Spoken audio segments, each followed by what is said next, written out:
Hello everyone. तो आज हम क्लास 12th के 5th चैप्टर को पढ़ने वाले हैं, जिसका नाम है मुद्रा। ये जो क्वेश्चन है वो हमेशा सीबीएसई बोर्ड में 3 नंबर में पूछ लिया जाता है, तो आप इसको बहुत ही अच्छे से प्रिपेयर करें। तो चलो शुरुआत करते हैं। तो मुद्रा का अर्थ क्या है? एक वस्तु जो विनिमय के माध्यम के रूप में सामान्य रूप से स्वीकार की जाती है, मुद्रा कहलाती है। यानी कि अगर हमें कोई भी वस्तु खरीदना है, उसके बदले हम कुछ दे रहे हैं, तो उसे क्या कहा जाता है? मुद्रा कहा जाता है। जैसे कि अगर आजकल हम कोई भी वस्तु खरीद रहे हैं तो उसके बदले हम पैसे दे रहे हैं, तो वो क्या हो गया? मुद्रा हो गई। ठीक है। जैसे कि भारत में क्या है, 1 रुपया जो है सामान्य रूप से स्वीकार किया जाता है। मतलब कि भारत के किसी भी स्टेट में जो है रुपया चलता है। ठीक है। और वही हम अगर दूसरे देशों का देख ले, यूएस का देख ले, या फिर किसी अदर कंट्री का देख ले। जैसे कि यूएस के अंदर क्या चलता है? डॉलर चलता है, और पाकिस्तान में भी रुपया चलता है। ठीक है। तो अब हम देखते हैं कि मुद्रा का आविष्कार कैसे हुआ। ठीक है। पहले प्राचीन काल में क्या होता था कि मुद्रा नहीं रहती थी, तो मुद्रा के बदले हम कौन सी प्रणाली का इस्तेमाल करते थे? विनिमय प्रणाली। विनिमय प्रणाली क्या है?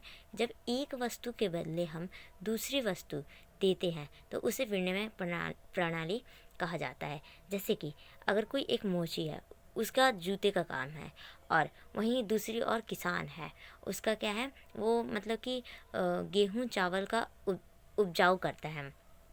तो अगर किसी किसान को जूते की ज़रूरत होगी तो वो गेहूं और चावल देकर जूते को खरीद लेगा। ठीक है। उसी प्रकार अगर किसी मोची के पास गेहूं चावल की आवश्यकता होगी तो वो जूते को देकर क्या है? वो गेहूं चावल ले लेगा।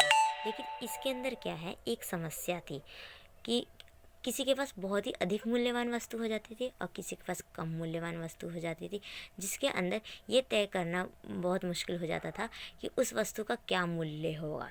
और दूसरी समस्या क्या थी?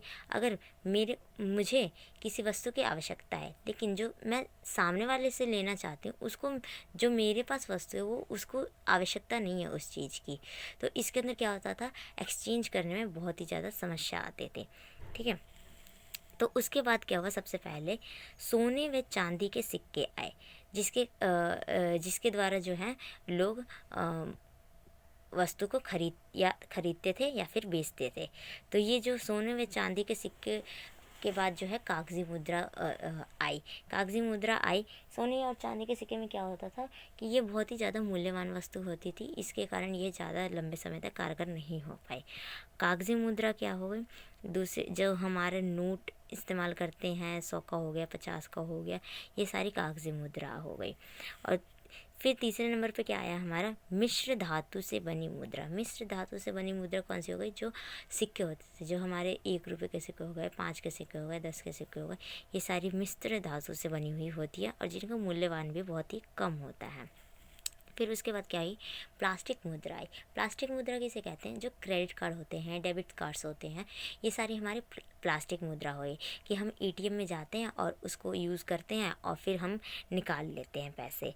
फिर बाद में क्या हुआ? जो लेटेस्ट अभी चल रहा है, इलेक्ट्रॉनिक हस्तांतरण हो गया। इलेक्ट्रॉनिक हस्तांतरण क्या होता है? हम जो है पेटीएम करते हैं, फ़ोन पे करते हैं, गूगल पे करते हैं, ये सारे इलेक्ट्रॉनिक हस्तांतरण हो गए। तो थैंक यू। और मेरी वीडियो अगर आपको अच्छे से समझ आई हो, ये टॉपिक अच्छे से समझ आया हो, तो उसको वीडियो को लाइक करें, सब्सक्राइब करें चैनल को, और ऐसे ही इम्पोर्टेंट क्वेश्चन के लिए वॉच करते रहें मेरी वीडियो को। Thank you.